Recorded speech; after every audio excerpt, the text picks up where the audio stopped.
Ladies and gentlemen, welcome to Victory Friday. I don't know about you, but I am feeling fan-freaking-tastic.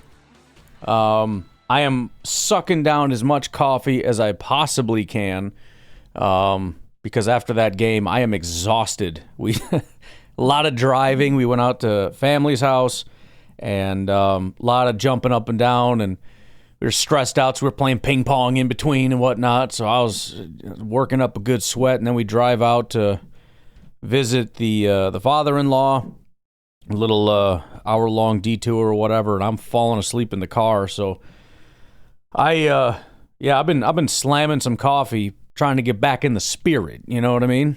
But,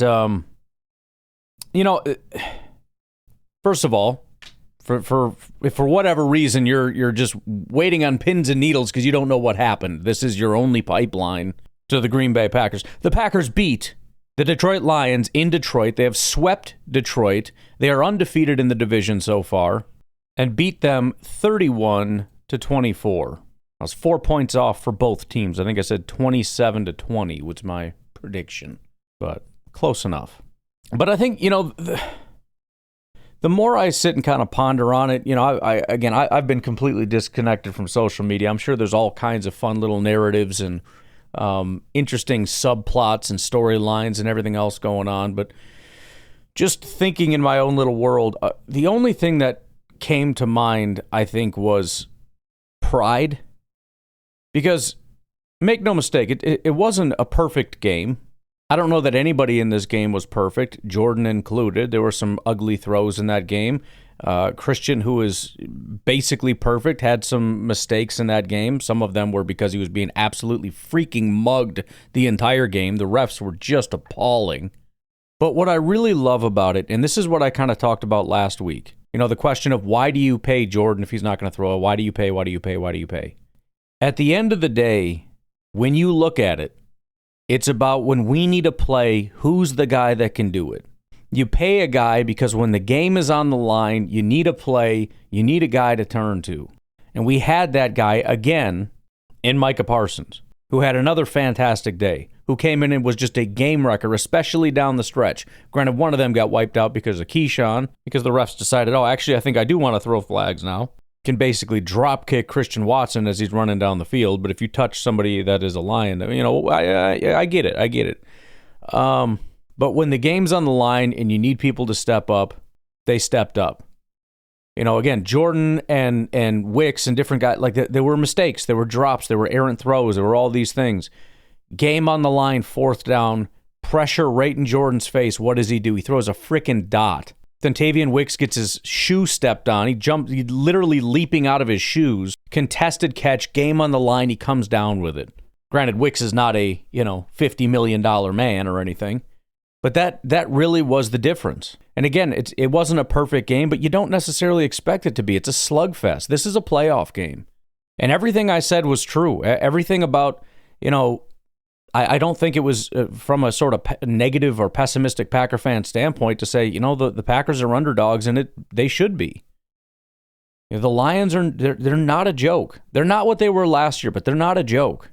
And you saw a little bit of that. I mean, they are a frustrating team and they can do some excellent things and they have some pieces. Yes, they lost Amon-Ra St. Brown and that's massive. It was a war of attrition. They lost a bunch of guys. We lost a bunch of guys. We both came into this game massively hurt and both teams lost players in the midst of the game. So yeah, it was vicious, but they still had a bunch of players and so did we. But with the game on the line, fourth down, Goff throws a bad pass and it's dropped. Game on the line, fourth down. Jordan Love throws a pass off his back foot with pressure in his face, throws a perfect pass, and Wicks comes down with it. That's the difference. The other thing that kind of fills me with pride is when I talked about last week, and everybody's mad, the running, and how stupid that is. Because at the end of the day, it's about if this is what I have to do to win, can I buckle up and get it done? You want to do this? Fine. Let's tighten up the chin straps and let's go toe-to-toe and blow for blow. The Packers put an extra lineman on the field. They said, we're going to run it down your throat. And they did it. And then what happened this week? It turned into a shootout. We switched it, and now we're playing a different game. Now we're dropping back, and not only are we not running it nearly as much, we're throwing it a ton, we're chucking it down the field. So they flipped the switch, again, because this isn't about, LaFleur only does this, and LaFleur only... LaFleur does what he needs to do to win the freaking game. This is a different defense and a different game plan, and so they did something different. Did you notice that? It took 1 week for me to prove my point to you. But the fact is, they did it. Even being down, guys, even in this man-to-man coverage thing where you don't have your man coverage or your man receiver in Tucker Kraft, you still had guys step up. You still had Romeo winning in man coverage. You had Wicks winning in man coverage. You had Watson, who is the guy that can win in man coverage. You had Musgrave. What the heck was that? Beautiful play by Musgrave. Again, it wasn't always pretty, but it's not going to be. Why should it be pretty against a team that is ranked like they're a top 5 football team in the NFL by DVOA, and pretty much every ranking has them top 5-ish, top 6. And you're playing in their house, and you've already beat them once, and their season kind of hangs in the balance. Their back's against the wall. I mean, this is a shockingly dangerous football team. And they played like it. Jared Goff is not a good player under pressure, and suddenly this is a guy who's rolling out of the pocket, throwing across his body, throwing freaking dots right into the hands of guys. Oh, suddenly he's an elite guy under pressure, which, by the way, seems to happen to us every freaking week. But that's the point. I mean, they're going to come out swinging. They're running their trick plays. They're using all kinds of crazy misdirection and everything else to try to throw us off. And a lot of it worked. And Jahmyr Gibbs is a dangerous weapon, and they got a receiver that is just as fast as Watson, and we saw that, and they were hammering us, and it was a frickin' slugfest. As frustrating as it is, because, of course, you never want your team to give up any yards, any plays, any touchdowns, this was a playoff-style slugfest. And it was a war of attrition with both teams coming off short weeks, massive injuries. It's not going to be pretty. But we need our players to make plays, and players stepped up and they made plays, and nothing was easy, nor should it be. Again, this is a tough team. It's not going to come easy. You want to win the big games, you can't expect easy all the time, and that's kind of what I've been talking about, like with the Bears. And again, I shouldn't run my mouth because there is a chance that is far from zero that they win that game, but you know, a lot of the times when I see the Bears and they do a good job, it's because it's the easy button. Oh, there's a guy with nobody within 20 yards of him. Let me throw it to that guy. Okay, fine. But Jordan throwing off his back foot with a hand in his face to Dontavian Wicks putting the ball where only he can get it, and Wicks with 2 strong hands on that ball bringing it down. And that wasn't the only one. I mean, Watson had a bunch of those plays. Dobbs with a great play. Wicks with several of those types of plays. I don't know how many times I'm looking at it going, did he actually catch that? Did he actually get 2 feet down? Was that really a touchdown? I don't know. Go back and look, and sure enough, what a frickin' play. I mean, this was the kind of game where you just had to grind it out 24/7. The Lions frickin' threw absolutely everything, the kitchen sink, to win this game. They needed it. They wanted it desperately. And if you don't believe me, I'm seeing a report here. Lions head coach Dan Campbell reportedly put a hole in the wall inside the Lions locker room after getting beat by the Packers. So, by the way, he has to have a broken hand. I mean, what is the wall made out of? Isn't it all just like cement? Like, what kind of freaking locker room is that? You mean he dented a locker? What do you mean he put a hole in the wall? Oh, you know, I mean, it's just cool to reflect on the last couple days. You know, the last 2 days we've been talking about the Lions, and it just becomes very clear, you know, even if you were leaning Packers the whole way, it's very evident that this was not going to be an easy game. The Lions have an incredible ability to run the ball. Their quarterback is phenomenal in the quick passing game. Everything was lining up. The fact that as this game developed, it became obvious that this was going to be a shootout, meaning we'd have to do the exact opposite thing we did in Minnesota. Could we step up and do it, even with all the injuries, even with the banged-up offensive line? Sure enough, they did it. You know, all the injuries absolutely suck, but, you know, everybody's going to be getting injured, and it's just a matter of can you fight through it? And hopefully we got Reed coming back soon and Golden coming back. I know, you know, a lot of people want to roll their eyes about the Golden thing, but I was thinking that in this game, you know, it's kind of unfortunate that Watson is really our only speed guy, because you get the impression that in this game they just wanted to take Watson away, and they felt like if they could do that, they'd be in a good position. And it's like, man, if we just had Reed to threaten them so they couldn't do that, again, Golden. Well, I mean, Reed too. Reed's fast, but if we just had that extra speed element to help, I mean, I think it could be a big benefit to Watson to have the additional threat. And if they still want to go after Watson, fine. Look at Golden. And then again, Reed with some of the underneath stuff and his speed. And I mean, I'm just excited for what can be. And you start to feel things kind of come into a rhythm. And again, it's not perfect. And at times it's straight up ugly. I thought that the tackling on defense the first half was appalling, but they came out in the second half. McDuffie in particular, I was really hammering him. It's like, what are you doing? And he came out in the second half. He made play after play after play. I don't know if somebody got in their face in the locker room or what, but again, it might have been ugly at times, but that's just what you got to do. Can you step up and can you fight through adversity and can you beat the best teams in football? Can you overcome all these different things? Because every week's going to be new challenges. We talk about all these terrible, disappointing losses and whatnot. It's the freaking NFL, man. Every game is going to have some serious challenges, and they're going to attack you in very different ways. Teams like Cleveland, uncommon opponent, devastatingly good defense. I mean, it's just, can you overcome that? And in that game, obviously, no. The answer was no. But every week, you're going to have new opponents that are going to challenge you in different ways, and you're going to have to try to adapt with this new roster that, this guy just came back, and we just lost that guy, and, all these different things, and how do we address this and that and the other thing? I mean, it's freaking tough, man. But they're finding ways to get it done in the biggest games. This was the biggest game of the year. They were underdogs for the first time this year on the road, which they don't play as well on the road offensively or defensively. Viciously tenacious team. And again, that to me was just the biggest takeaway was, it's just the entire game, just looking at it going, man, we can't let off the gas at any point or we're in trouble because the Lions just kept coming.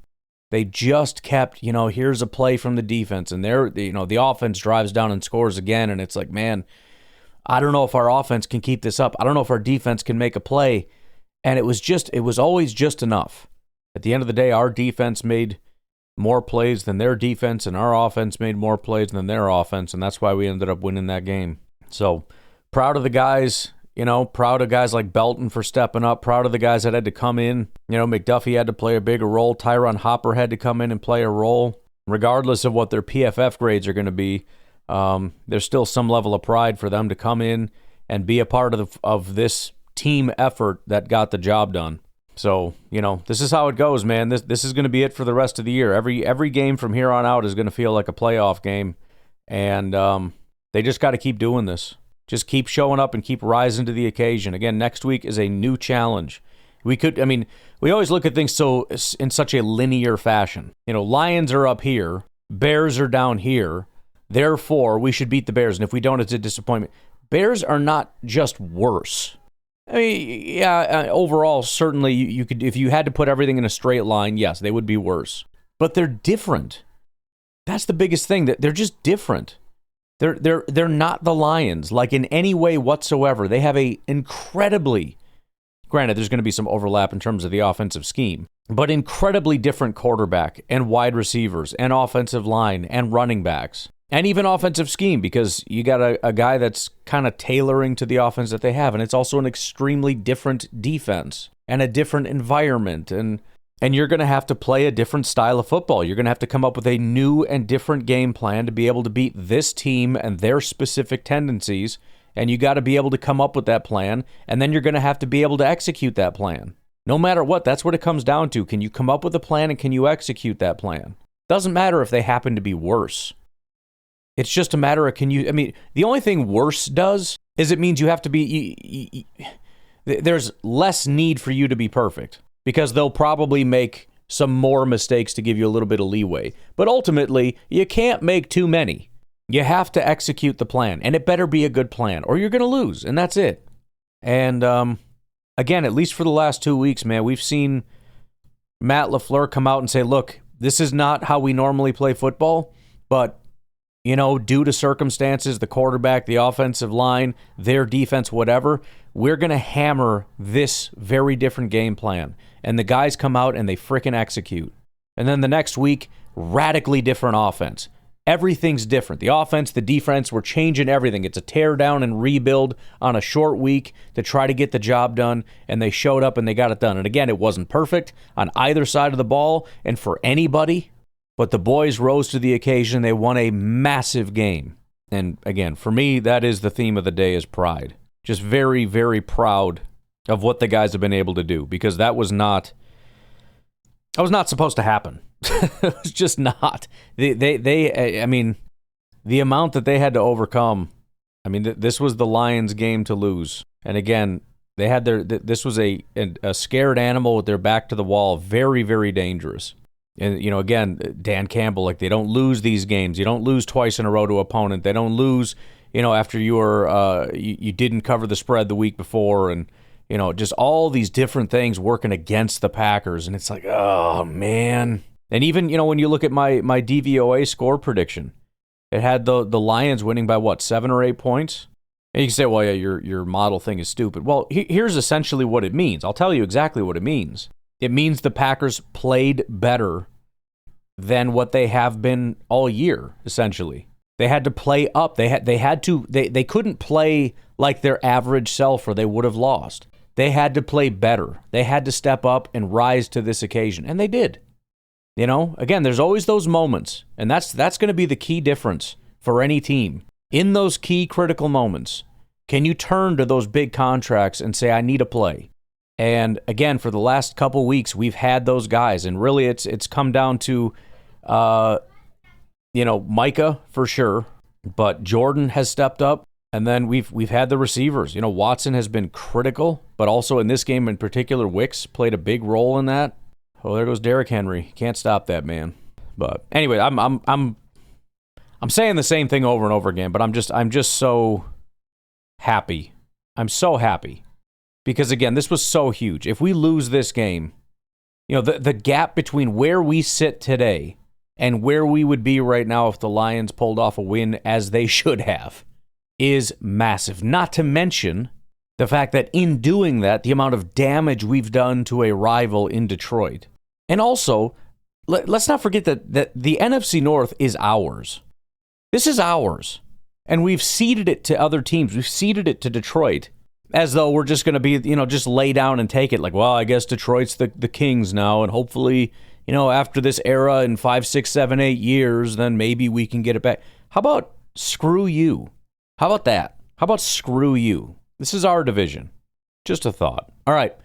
Let's take a break. We'll come back, and I want to go through some of the stats because I don't even know exactly what the heck happened in this game, and I'm excited to go back and check a few things. But we'll take a break. We'll be right back. I just find it so hilarious. It's just frustrating to me. But Packers News writes an article, nothing conservative about how Packers Matt LaFleur approached the Lions analysis. Approached the Lions, and then analysis is the next word. It's just frustrating to me because the amount of wasted energy of whining and pissing and moaning about how conservative he is. He's so conservative. He's so conservative. No, he's not. He just... Well, anyways, let's just leave it at that. I was right and you're stupid. Ha ha ha ha ha ha ha.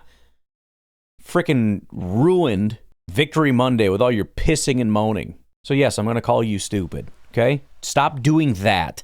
That win was boring. That win was stupid. That was boring. Oh, but this was a good win, right? The last one was a bad win because it was boring. This one was passing, so it's a good win. No, they're both good wins. And you should be grateful that you have a coach that is willing and able to adjust to their opponent so that we win the freaking game. Anywho, alrighty. Jordan Love in this game was 18 of 30, 234 yards, 4 touchdowns, 0 interceptions, 60% completion rate, 124.2 passer rating, 7.8 yards per attempt. Josh Jacobs had himself quite a day. 17 attempts, 83 yards, 4.9 yards per carry. 29 yards was his longest. This was just one of dozens of examples of let's not overreact to 1 week. All right, Josh Jacobs goes out with an injury. Emmanuel Wilson comes in. He has a good day. Well, I'm going to be honest. I think Wilson might be better than Jacob. Okay, can you just relax? 4.9 yards per carry and 29 yards was his longest. He had a good day. Bo Melton, 2 carries, 15 yards, 7.5 per. Emmanuel Wilson, 4 carries, 14 yards, 3.5 yards per attempt. 5 yards was his longest. Wicks had a carry for 6 yards. Watson had a carry for 3. Love had 5 carries for 4 yards. I think some of those might have been kneel downs. Receiving, Dontavian Wicks was top dog in terms of total yardage. 7 targets, 6 receptions, 94 yards, 2 touchdowns. I think probably Wicks' best day. And again, I think we all know he's a good receiver. It's just we got to get the drops and stuff under control. He's a really slick route runner, really strong football player, great after the catch. If we just get a little bit more consistency from that guy, man, he can be a weapon. And I'm not going to play the whole wide receiver 1 game or thing. It doesn't matter. It's just about adding to our arsenal, If Wicks is like the number 4 and he's just a consistent peak Wicks, that's unfair. If you're talking about a healthy team that has Watson, that has Reed, that has Tucker Kraft, that has Josh Jacobs, that has Golden, who hopefully is about to hit his stride once he gets back healthy on the field, that has Dobbs, that has Wicks. I mean, we're talking number 5, number 6. Then we've got apparently our new wide receiver 1, speaking of. He only brought in 4 of them, but he was targeted 10 times. I think there was about 7 pass interference calls that were not called, but he hauled in 4 of 10 for 80 yards and a touchdown. We finally got our big game-breaking play. You kind of had a feeling if it was going to happen, it was going to happen in this game because it's an aggressive defense, and they give you opportunities. And I'll tell you what, if you're going to give us an opportunity with Watson, the Packers got to take a shot, and they took a shot. Beautiful throw from Jordan. Perfectly played by Watson. 51-yard touchdown reception. Again, 80 yards and a touchdown on the day for Watson, who's really... He should have had a bigger day, just in terms of the penalties and everything. But, of course, again, there were multiple times just where the defender ran through him as he's trying to come back to the ball, which is something they call that all the time. Refs are, listen, I'll say this, if a reffing crew is going to be bad, at least be bad by not throwing the flag. I'll say that. With that said, just don't be bad. Do your freaking job. The worst and most egregious one, where they grabbed Christian Watson's arm on a critical play. There is a referee standing right there, staring directly at that play. Jordan Love, who's 15 yards behind or further away from where the ref is throwing his hands up because he could see it from where he was. I don't know what you're doing as a referee. How can you just stand? What are you looking at? Are you daydreaming? Are you staring off at the cheerleaders? Are you looking up in the crowd? What are you looking at?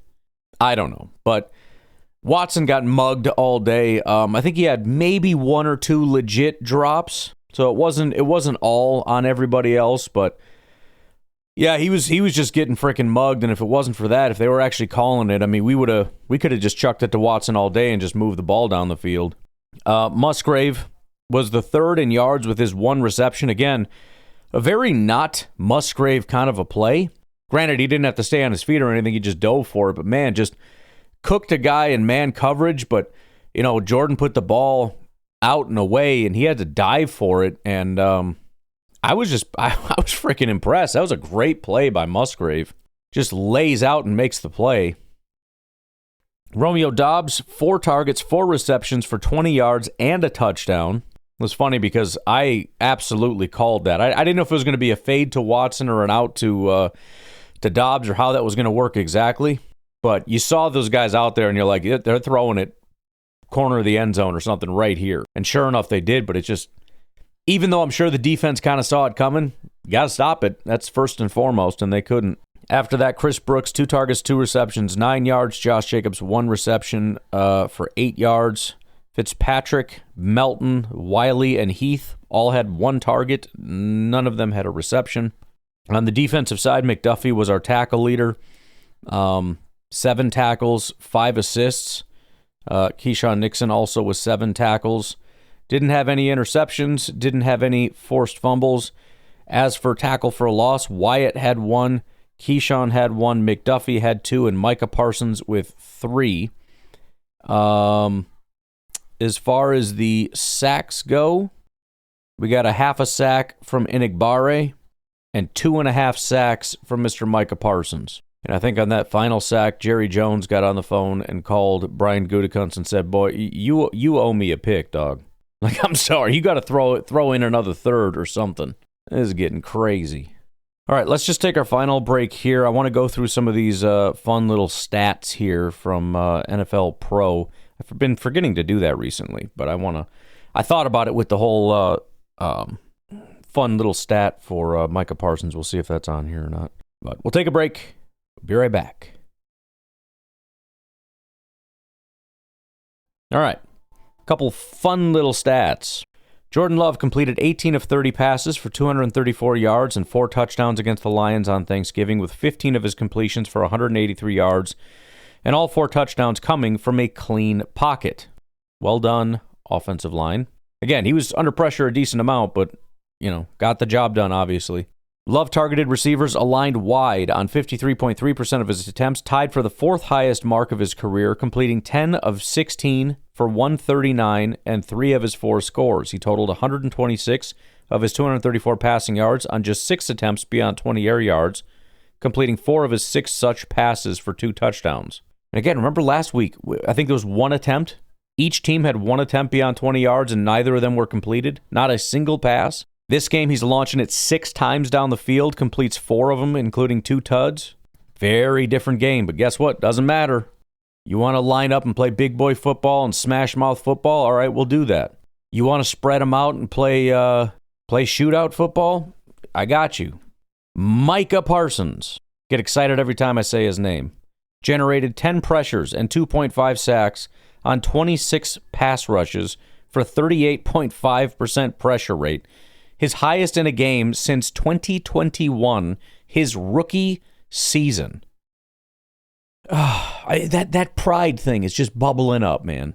All this talk about Mike is not as good with the Packers. Why do you Mike get the Packers? That's your stupid face. Micah is a monster, which is one of my songs, by the way. The song started playing in my head.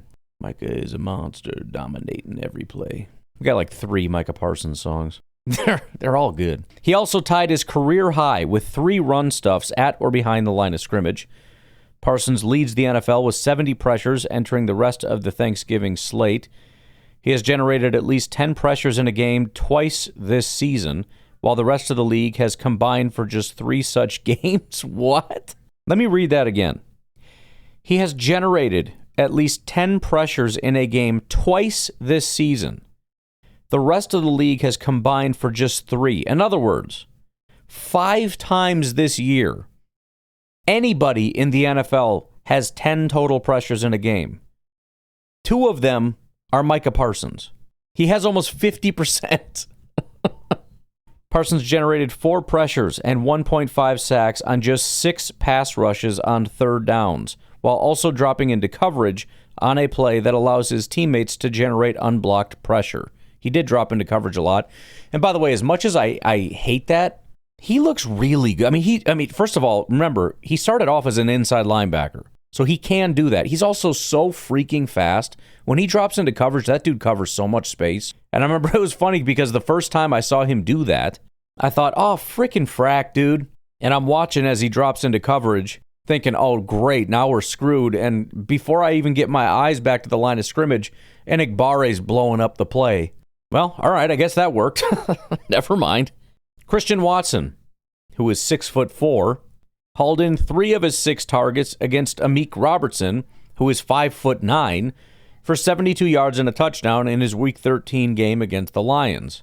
Robertson did not allow a reception to Watson on 3 targets in man coverage, with all of Watson's production coming against zone. Watson had only 1 other reception in the game, an 8-yard catch against Terrion Arnold. Man, this is brutal. Over the last 3 weeks, the Lions are 0 of 7 on fourth down conversions, including 5 failed attempts against the Eagles in Week 11 and 2 against the Packers on Thanksgiving. The Lions have lost 46.8% in net win probability across those 7 unsuccessful attempts.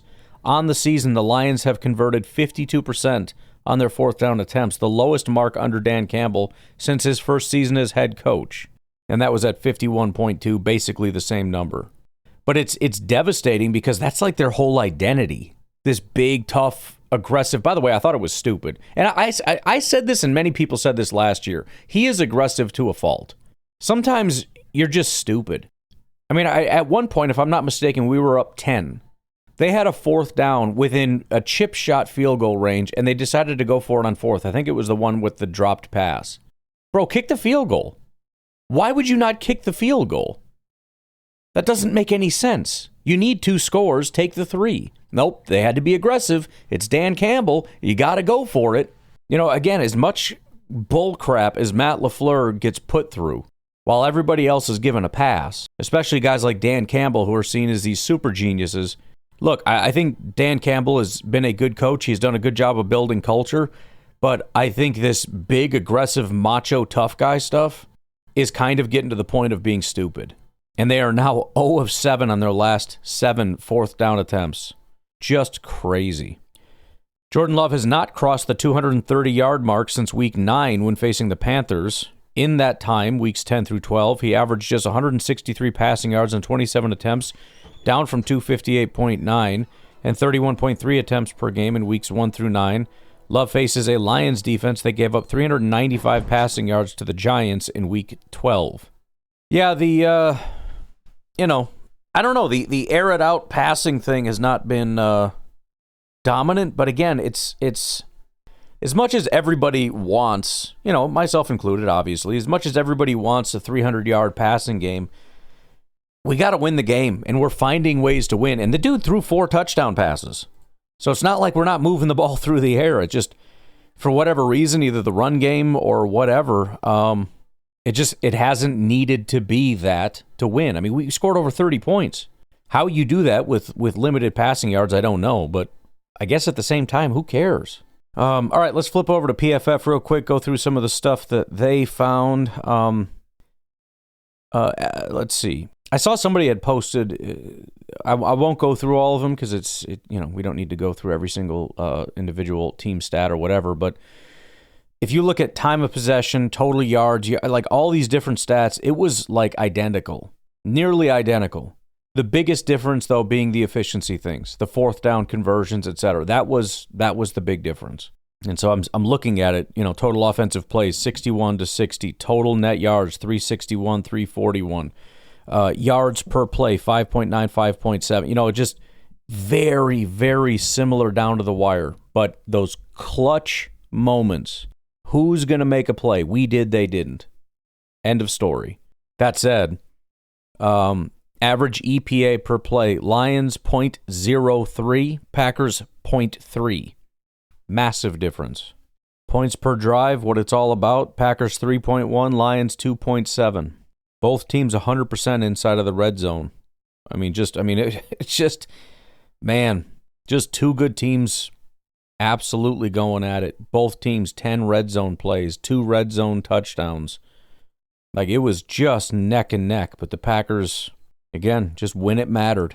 Team rushing, and this is surprising. I shouldn't say surprising, but, rushing, when you look at EPA or any of these kinds of things, it usually ends up having somewhat of a negative EPA. It's one of those like always pass type of things. Every time you look at it, like rushing just doesn't usually give you a massively positive outcome. It's a necessary thing that you have to do in a game, but that's just the way it goes.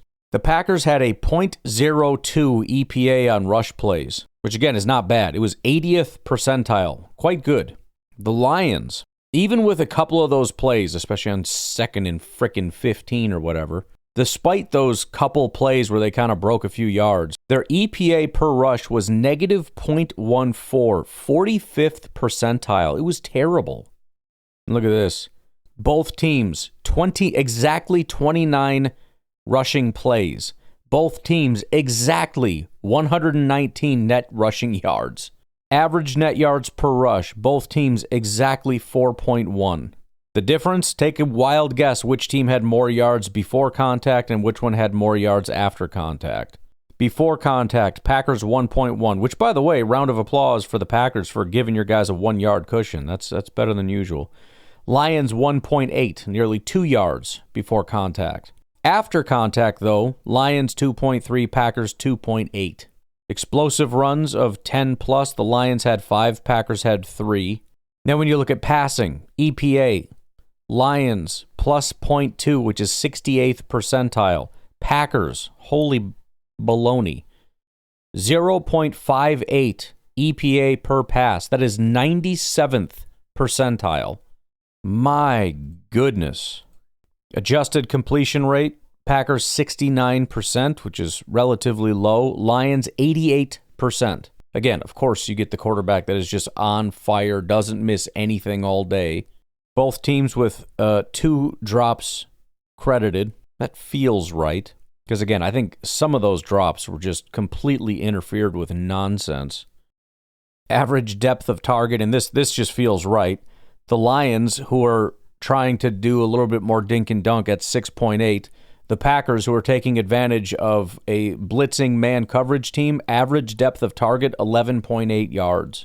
All of the Packers' yardage through the air came through the air. All the Lions' yardage through the air came after the catch. Air yards, Green Bay Packers 203, Lions 146. Yards after the catch, Green Bay Packers 35, Lions 112. That's all those missed tackles in the first half.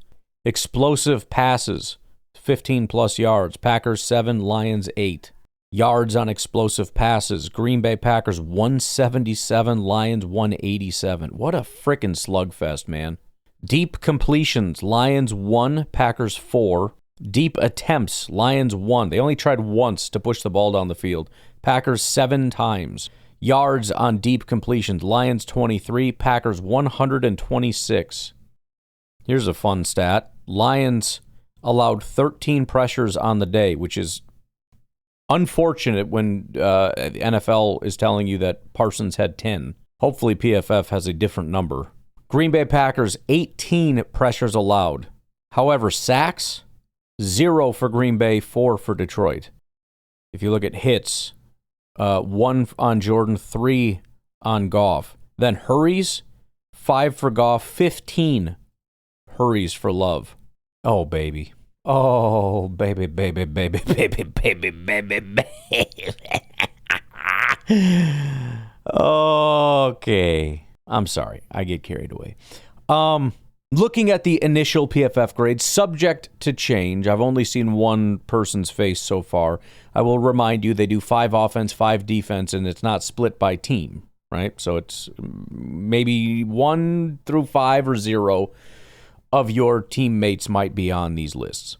Highest graded offensive player, Jordan Love, 93.9 grade. I wouldn't have thought that, to be honest. Jordan had a great day. Do not get me wrong. He had some great throws and was under a lot of duress. There were a couple throws. I just felt like it was a good, not great day. Again, I'm very excited to go back and watch it, but just heat of the moment, there were at least 2 times where I'm looking like, Jordan, come on. And I just feel like there's been a handful of games where there's not even one of those throws. However, when you talk about big-time throws, he had probably a bunch in this game compared to what you would normally see, and under pressure and everything else. Again, subject to change, but this might be. In fact, didn't we just say? Was it last week? When was that? I just said it was like Jordan's highest graded game ever. It's week 11, 2 weeks ago. He had a 93.1 grade. Right now, his preliminary grade is a 93.9. His Toyota-thon, baby! Oh, what a good day. It's a good day. It's a good day. What do you want me to say? I don't even want to go to the next one because it doesn't matter. I don't need anything else. I'm thankful today. You know, I'm feeling thankful. I'm so thankful to be a Packer fan. But let's be brave, okay? What's next? I kind of thought so. Second highest, preliminary, subject to change. Second highest, grade has to be one of the highest grades that a Packers receiver has had in a very long time. Dontavian Wicks, 93.1 PFF grade. Whew, baby. I'll not today, but we need to look into that. The last time a Packers, maybe it was recent, maybe I just don't remember.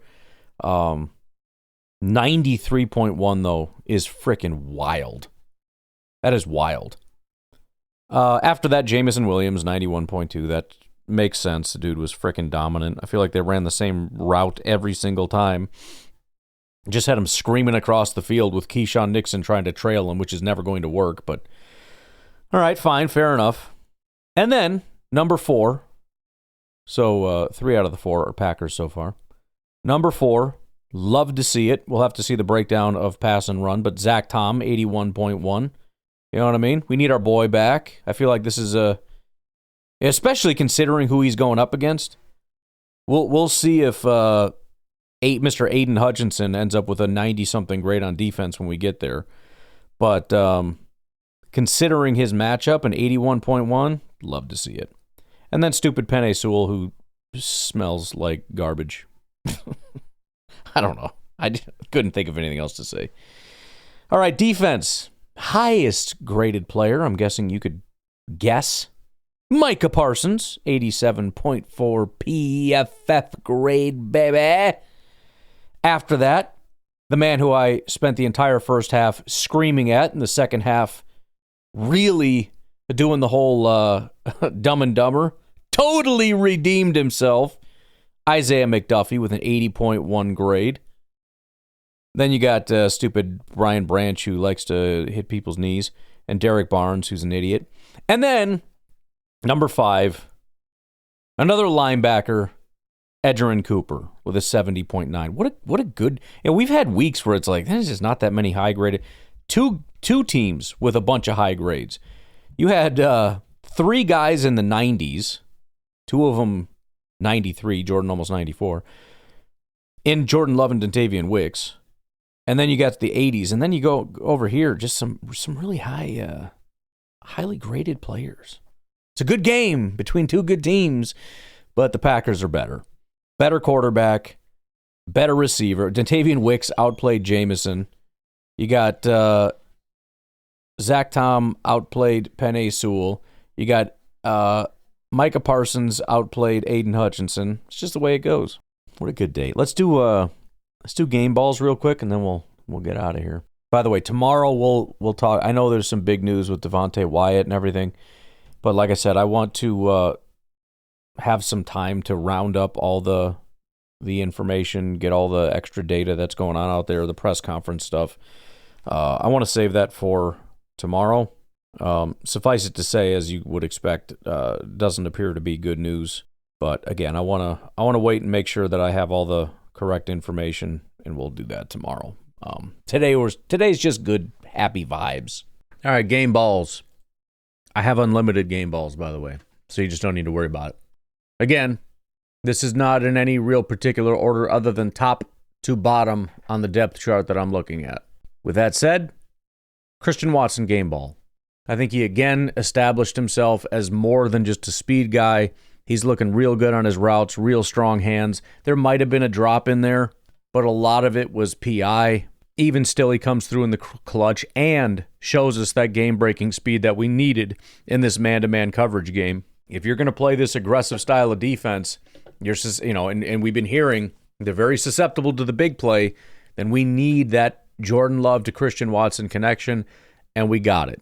When you're down Reed and you're down Tucker, we can't be down Christian too. He is a lethal weapon, and it's cool to have a lethal weapon in theory, but you got to put it in action out on the field, and he has been a gold mine for us the last several weeks and continued to be.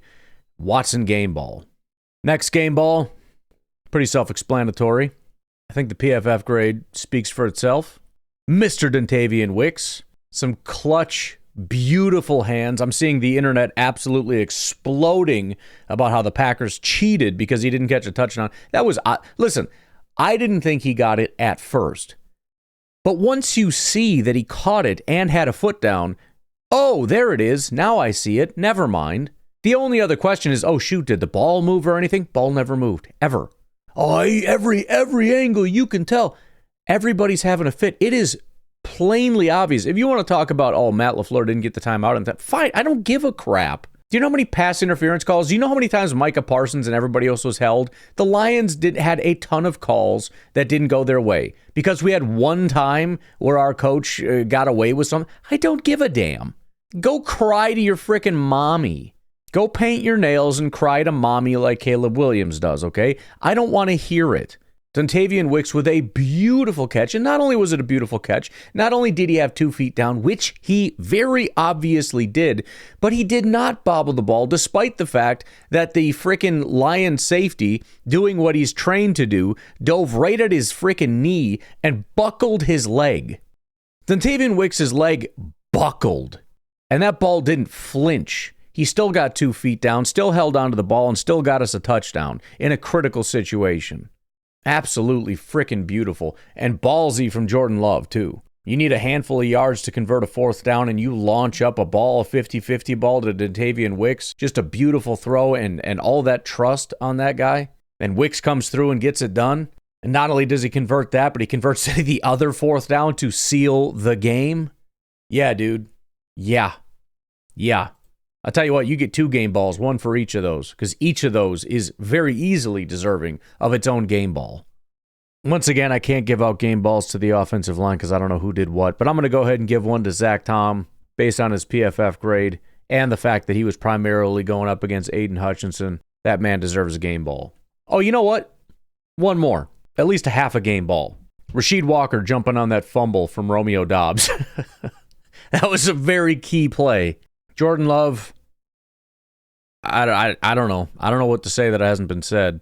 Again, of all the things you can say about Jordan and the thing that you like the most or whatever about Jordan in this game, again, I'll just come back to the one thing.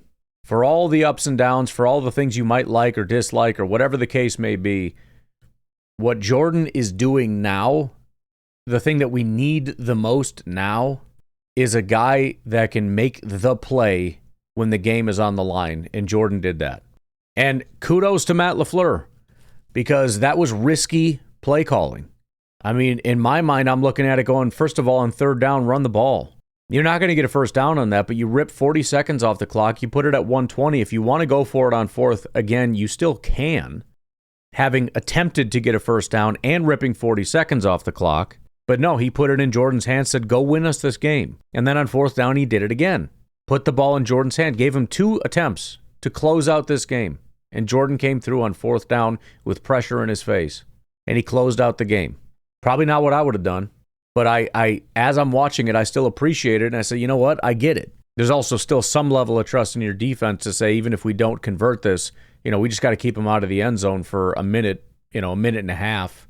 And, they had no timeouts. So it's iffy, but obviously the majority of that was not the defense. It was, especially as much as everybody was scoring, the majority of that was, I'm going to put it on Jordan to just win us this game. I don't want to leave it up to our defense to stop Detroit. I don't want it in their hands. I don't want them to have the ball again at all. Let's just win it right now.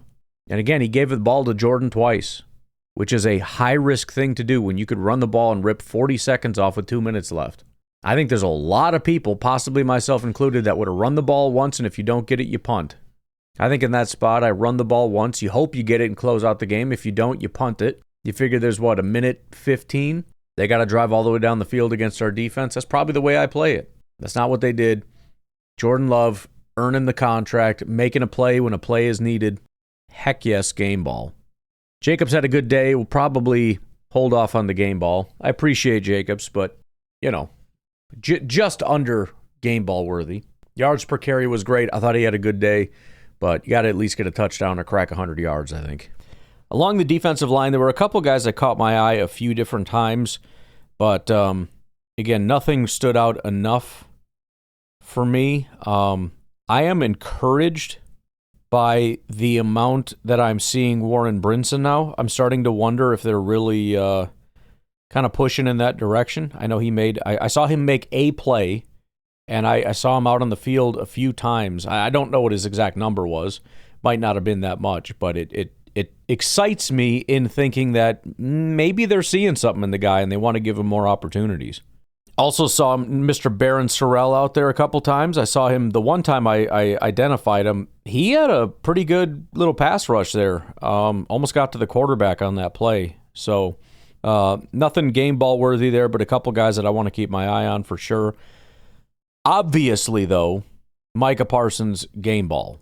I thought one of the funniest things, it was kind of they were kind of cutting through our defense quite a bit. The pressure was kind of waning. As far as getting to the quarterback and whatnot.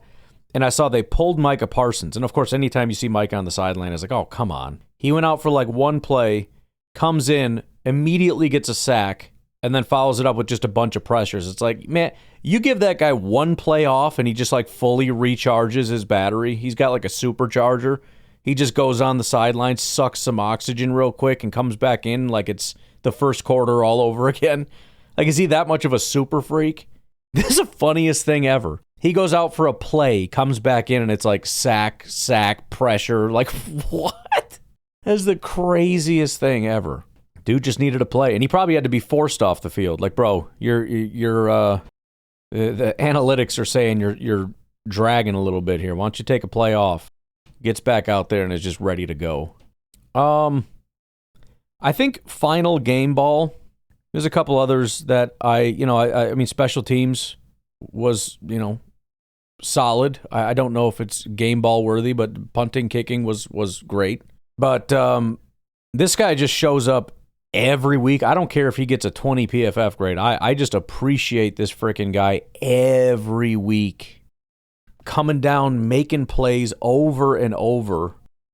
One of the few guys actually tackling throughout the entire game. Shooting into the backfield every week, at least once, he gets that run stop in the backfield. Evan Williams. Evan Williams is such a clutch football player. Every time I see that frickin' guy, he's making plays. I mean, I'm in awe just of the consistency and the fact that he's starting to feel like a veteran presence. There's certain guys that you can just rely on. Guys like Keyshawn are, just as an example, I like Keyshawn, and he'll have really good games, and he'll have a handful of games where you just don't see him, which is great. And then he'll have some games, I think kind of like today, where I was like, yeah, he got picked on a little bit. And it's just kind of up and down, and you don't really know from week to week what you're going to... I think most guys are probably that way, but to get a guy that you just feel comfortable, like, there was a play, one of the plays in the game, and this was happening a ton in the game where they were swarming in the backfield and one guy misses and another guy misses and all this different stuff. But there was one play I remember, I think it was Gibbs. He's out on he's scrambling around. He gets to the outside, right? This would be to the right of the offensive formation. And you got two different guys. There's like two different linebackers. I don't know if it's Cooper and maybe Bullard or somebody else is over there. And they're kind of just standing there, like doing that thing like, we're going to stop you if you come this way. And there's this guy that just comes shooting right between our guys. Like, why are you just standing here? Pushes right past him and makes a play in the backfield. And, of course, it's Evan Williams. He's not going to stand there and just wait for you to come to him. He's going to shoot down there and go get him. Every freaking week with this guy, Evan Williams. So I am very happy with him. Another little side note here, again, not a game ball, but as far as special teams, Oladapo, I think this is 2 weeks in a row I've seen him make some good plays on special teams. So if he does it next week, he automatically gets a game ball. I'm just saying that, even if it's just one tackle on special teams. 3 times, you get a game ball. Anyways, folks, what a great day. We got some extended time to prepare for next week, as well as do some laughing at the enemy, to just bask in all the glory of this incredible win that has catapulted us. I just saw the Kalshi betting and whatnot. Packers have skyrocketed to like 71% to win the division. That's pretty massive. And now is when we have those conversations about, do we want the Eagles to lose? I don't. Maybe next week, not this week. But you still got to take care of business, right? You still got to win the games upcoming. You got to win the games that are supposedly going to be very easy. You can't start sleeping at any point, but everything's right out in front of you now, and That's just it's pretty great. So I have to go do packing it after. It's already 9 o'clock. I should have done that first, but oh well. All right, I'm out of here. Have a good one. Bye-bye.